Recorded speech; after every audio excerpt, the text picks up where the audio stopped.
of their kings, and it focuses on the northern kingdom.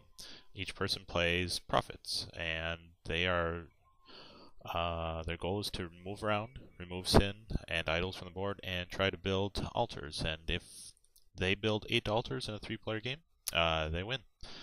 Currently, you see on the board on the left-hand side, you'll see the various cards in the game and some cubes. The cubes are for sin, or altars, or destruction cubes. Might not see those in this game.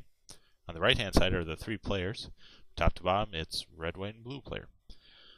Currently, right now, I am adding cubes of sin to the board. Initially, it starts out, I draw a certain number of locations, and each location gets a single cube of sin. After those get drawn, I draw a few more, and then I add 2 cubes of sin to the board. Finally, I draw a few more, and those get idols, and those are the worst things that can be on the board. And this is the start of the game. Looking at the board, it looks like the north part of the Israel is in rough shape, and that's probably going to be the target first. So I'm going to start with red, going to move up, going to remove a couple cubes of sin here, and that will be my turn. I get 4 actions. Moving is 1, removing a cube of sin is also 1. Middle player has special ability. He can flip over the top card of a resource deck or the location deck to help see what's going to happen. And he is going to use his grain card. Grain and cattle can be used to move up to 3 spaces. He's going to move down south and remove a cube of sin down there also. Blue is coming up next, and he is a sailor. He can travel well over sea, and he can remove 1 cube of sin from a port for free. And so he'll probably be spending a lot of his time in the west side of Israel, because that's where the ports are. But in this case, he goes and he removes an idol. The starting player in the good king reign gets a blessing card. And now we take a new turn. Going down, it is now switching of the starting player. This is a short turn. Only 1 blessing card gets drawn because it's a good king. And that is it. A short reign king, Ishbosheth, he died. He was killed. And so we move on to the next one. This is going to be a full turn. It's King David. Might have heard of him. So now we got the normal starting turn. It isn't a bad king, so we're going to have just the sin and punishment step skipped basically, and we're going to move to draw locations to find where sin increases. And we got some sin coming in. Looks like over by Samaria. Over east, there's sin coming from Aram. If you look, we did not put a sin cube in the location of red because red has a special ability where he can't get a new sin cube in his location. So it just doesn't go there. Continue to put out more sin cubes. Spread out a little bit. Didn't trigger any idols, so that's fortunate. And now it is going to be what is the red player. He's going to play a card on his turn, a blessing card. And it gives a benefit if someone goes to Joppa down south and trades a gold for, they can trade 1 gold for 3 wood, which is nice. The white player, he's going to play a card so that he's got the ability to remove 1 cube of sin each turn for free. And that's a pretty good blessing card, especially to get this early on in the game. Right now we're going to the starting player. He's going to discard kettle. He's going to move few. He's going to get rid of that idol, which is good. Because if idol gets a sin cube, it spreads from that location. Connecting any location that's connected by road gets a sin cube, which is bad. And not to mention it also itself gets the sin cube. So if that idol would have gotten a sin cube, we're talking about 4 cubes that are going out at once. You got a limited amount of sin cubes and idols. If you run out of sin cubes or idols and you go to put one on the board and they're not there to put on the board from your reserve pile, you lose. So that's how one way you usually lose. So the other way you can lose is if the timeline marker gets all the way down to the bottom, where Assyria destroys Israel, which is bad. That if you do that, if it hits there before you get all your altars out. And so now doing our turn, drawing some cards. Going to see what's coming up next, I believe. Oh, never mind. We're already to the stage where we're in Solomon, and we're drawing sin cubes. this is going to be our last good king for quite a while. And so at this point, the players normally just want to try to get rid of as much sin as possible and prepare themselves for the upcoming bad years, especially early on. There's going to be a lot of sin and punishment coming about once Jeroboam and then some of the short-lived kings come out. And so here we are, starting player, red. Oh well, while it's red's turn, there's going to be a card that's going to be played, a blessing card. They can be played anytime, and it's going to be beneficial for people to end up in Jabesh Gilead. If they end up there, then if they end their turn there, and the top card of the resource discard deck is either cattle or grain, they can take it. And that's supposed to represent when Elijah was fed by ravens. It was somewhere in that area where it happened. And so now we are over to white. Going to use his special ability, maybe? Yep, to look at the top location card. To see, oh, sin's going to come there. Not a big deal. There's nothing going to trigger there, so he'll go about his business.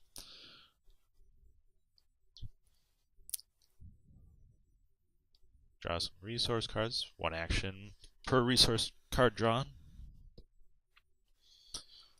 Not quite there for being able to build an altar. He needs a wood, a stone, and a gold, and right now he's just got lots of wheat and stone, apparently. So, that's not quite there yet, but that's okay. They've still got a bit of time. Now we're on to the sailor. The sailor is going to be drawing resource cards. They feel pretty comfortable with how much sin's out there. Don't feel like they need to run around. They need to get some resources ready, hopefully to build an altar, or to be able to move around quickly. And it looks like he is going to discard his cattle to move 3 spaces. And he gets to remove that cube of sin for free because he's a sailor, and it's in a port location. And blessing cards drawn, and that looks like the end of Solomon's turn. It's the start of Jeroboam's turn, and here's our first sin and punishment card. It looks like it's the card that it's basically the reenactment of Jonah running away from his duty when he makes a trip down to Joppa. So one of the players has to go to Joppa, but we already got someone there in Joppa, so he's just going to stay there. The other thing is none of the players can go into the locations that contain the most sin. So if, say, a location has 2 cubes of sin and it's the most on the board, no one can enter that location for that turn. And you notice that the location card discard deck is being shuffled right now.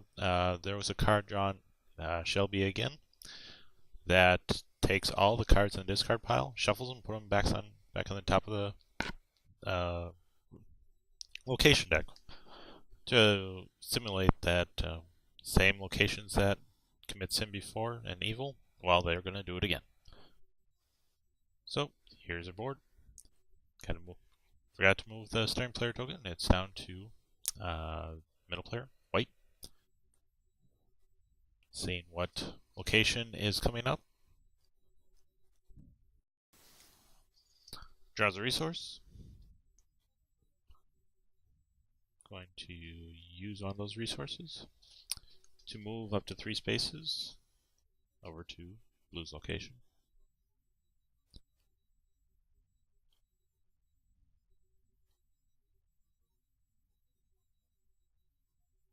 And he's going to transfer the grain from him to the blue player. That costs 1 action. In the game you can trade. If you're in the same location as someone, that costs 1 action. You only can trade 1 for 1. Otherwise, you can use 1 action to give a card to someone.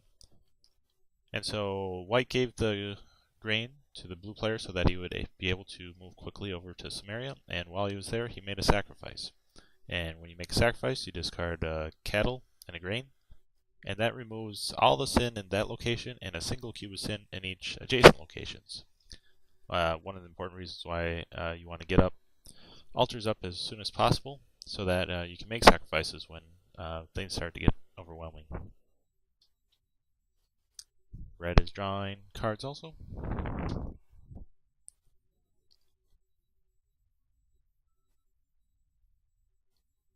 And that is the end of the turn.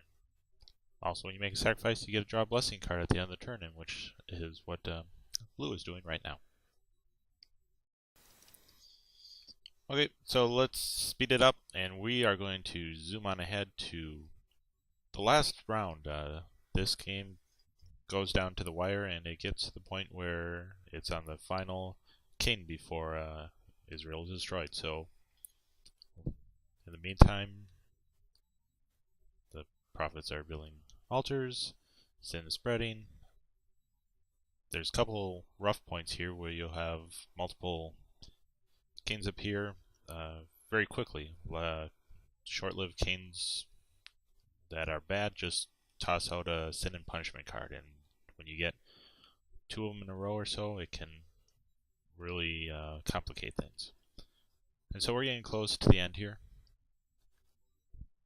They are 2 altars away from winning, but they're getting low on sin cubes, and same for idols. So while they may be close, they're not going to be building altars this turn because they need to make sure that they can survive the next turn so that they can finally get those last 2 altars out. So they draw the sin and punishment card. That one didn't affect them. It's a foretold event. It's not going to happen this turn. It's going to happen in a turn later. And since we're at the end, they won't see it in. So here comes out the cubes. It looks like they are going to survive fine. So it's just a matter of getting those 2 altars out. And so it's the last turn, but I noticed partway through this turn I made a mistake. And so you're going to see me proceed to do that mistake and then cancel it out, except for I left an altar on the board. My bad. And so here we are, the final turn, how it should go. And so the blue's going over there. He's going to use his actions to give the resources needed to the white player, and also to help trade resources with the red player so that they can build an altar. And now we are going to be on the final action, which is to build an altar in white's location. And they win last turn and the last prophet just before they lost. So if a couple things would have gone worse, it would have cost them the game. And that's Kings of Israel. It's a cooperative game, takes 30 minutes to about 75 minutes if you got 4 players. Sometimes a little longer if you have new people. It is in process of going through its final playtesting stages, and it's in beta, but soon hope to have an actual product out. If you want to learn more about the game, go to kingsofisraelgame.com, and I keep it updated with all the changes and pictures. Thank you for watching my video.